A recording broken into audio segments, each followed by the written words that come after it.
कांटी प्रखंड के प्रमोद कुमार भोला सभागार में बुधवार को प्रखंड प्रमुख कृपाशंकर शाही की अध्यक्षता में बीडीसी की 9वीं बैठक हुई, जिसमें कांटी बीडीओ सह कार्यपालक पदाधिकारी आनंद कुमार विभूति एवं विभिन्न विभागों के अधिकारी मौजूद रहे। सदन में विभिन्न सदस्यों द्वारा विभिन्न विभागों से जुड़ी समस्याओं को उठाया गया, जिस पर प्रमुख ने संबंधित विभागों से जुड़े अधिकारियों से जवाब तलब किया। सदन में मानिकपुर नौतन पंचायत के मुखिया शशि ठाकुर ने राशन कार्ड बनाने में हो रही परेशानी का मुद्दा उठाया। वहीं लश्करीपुर पंचायत के मुखिया इंद्रमोहन झा ने नल जल योजना से जुड़ी समस्याओं से अलावा आंगनबाड़ी में लापरवाही का आरोप लगाया। हालांकि सबसे बड़ा मामला मनरेगा में हुए बड़ा घोटाला को लेकर सभी सदस्यों ने इसका जोरदार तरीके से प्रमुख के बीच बातों को रखा। वहीं बैठक समाप्ति के बाद प्रमुख कृपाशंकर शाही ने कहा कि विभिन्न विभागों से जुड़ी समस्याओं का जल्द समाधान किया जाएगा। वहीं बीडीओ सह कार्यपालक पदाधिकारी आनंद कुमार विभूति ने कहा कि जिन विभागों से जुड़ी समस्या आई है उसे सुधार लाने और कार्य में गति बढ़ाने का निर्देश दिया गया है। इस मौके पर उप मुखिया अनामिका चौधरी, जिला पार्षद 19 रानी कुमारी, जिला पार्षद आभा ठाकुर, रूपम शाही, अंशु पांडे, मोहम्मद यूसुफ, प्राथमिक स्वास्थ्य केंद्र प्रभारी सुमित संस्कार, मिंटू देवी, कुमोद ओझा, मोहम्मद कलाम, उर्मिला देवी, लखिंदर शाह, नूतन गुप्ता, चांद तारा बेगम, गणेश शाह, उमेश रजक, पूर्व मुखिया अनवर आजाद, ज्ञान कौशिक सहित गण्यमान्य जनप्रतिनिधि उपस्थित रहे। आज के पंचायत समिति की बैठक में माननीय सदस्यों का ये एक्सपेक्टेशन था कि पूर्व में जो सवाल किए गए थे उसका जवाब कंप्लायंस रिपोर्ट आना चाहिए। तो बहुत सारे विभाग का आया था, लेकिन अंचल कार्यालय का नहीं आया था, जिस पर उन लोगों ने आपत्ति दर्ज की है और कहा है कि ससमय जो शिकायत प्राप्त थी उसका निष्पादित करवाते हुए एक प्रतिवेदन पंचायत समिति की बैठक में रखा जाए। अगली बैठक तक वो रिपोर्ट आ जाएगा। हमने आश्वासन दिया है, अंचल अधिकारी से भी बात हुई है, रिपोर्ट सब आ जाएगा। और किसी तरह की बात तो हुई नहीं है। हर विभाग का कुछ कहीं समस्या होती है जिसको पदाधिकारी सॉर्ट आउट करते हैं, तो पदाधिकारी लोगों से समिति के बैठक में प्रश्न पूछा गया है और जो काम लंबित था उसको जल्दी से जल्दी पूरा करने का। मनरेगा से जुड़ी समस्या को लेकर के काफ़ी रोष दिख रहा था सदस्यों।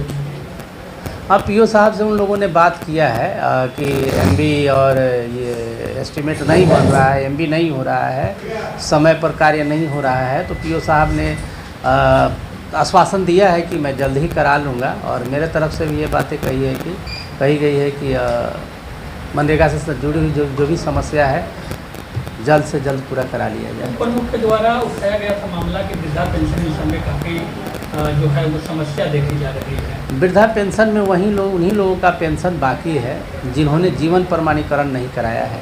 विगत दिनों हमने कैंप लगाकर जीवन प्रमाणीकरण का कार्य कराया था और बार बार हर मीटिंग में ये मैसेज दी जाती है कि जो भी पेंशनार्थी हैं वे अपना जीवन प्रमाणीकरण करा लें और जिसकी वजह से उनका पेंशन जाने लगेगा।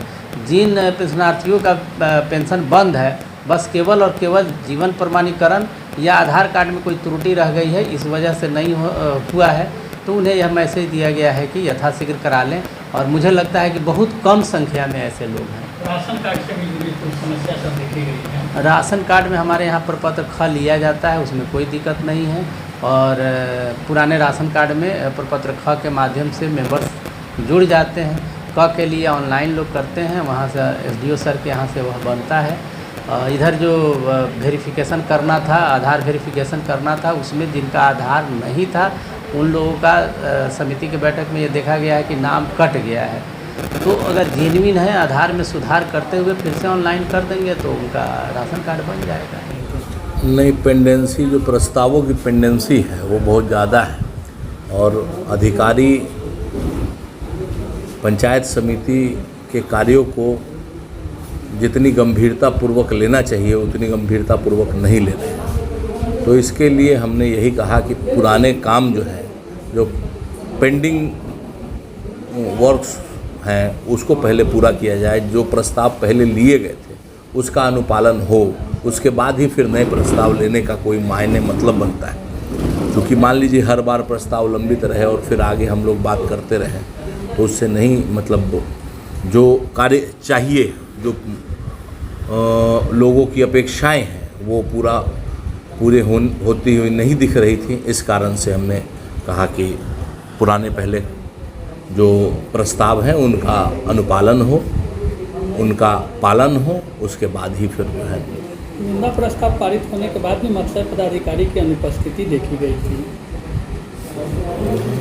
आप देखा ही है, आप तो थे ही वहाँ, पिछले बैठक में भी वो नहीं आए। लगातार उनके नहीं आने की वजह से उनके खिलाफ निंदा प्रस्ताव पारित किया गया, उसके बावजूद फिर इस बैठक में वो नहीं आए। तो हम लोगों ने उसमें उनके खिलाफ प्रपत्र को गठित करने की अनुशंसा हमारे आदरणीय जिलाधिकारी महोदय को पंचायत समिति से प्रस्ताव पारित करके भेजा। अंचल से जुड़े मामले को लेकर के सदस्य द्वारा आवाज़ उठाई गई, लेकिन सदन में खुद अंचलाधिकारी की गैर मौजूदगी देखी गई है। तो वो भी उनके द्वारा भेजे गए प्रतिनिधि के द्वारा बताया गया कि वो किसी वरीय पदाधिकारी के आदेशानुसार अतिक्रमण खाली करवा रही थी।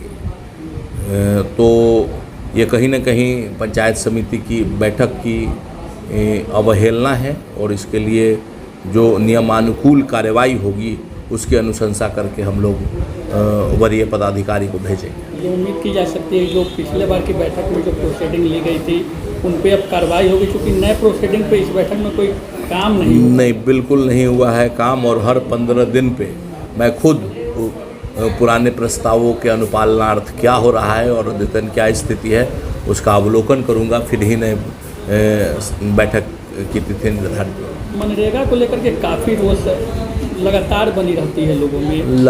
लगातार जो हमारे पीओ हैं उनके खिलाफ प्रतिनिधियों ने आवाज़ उठाया है। इसकी अद्यतन सूचना हमने हमारे आदरणीय उप विकास आयुक्त महोदय से किया है।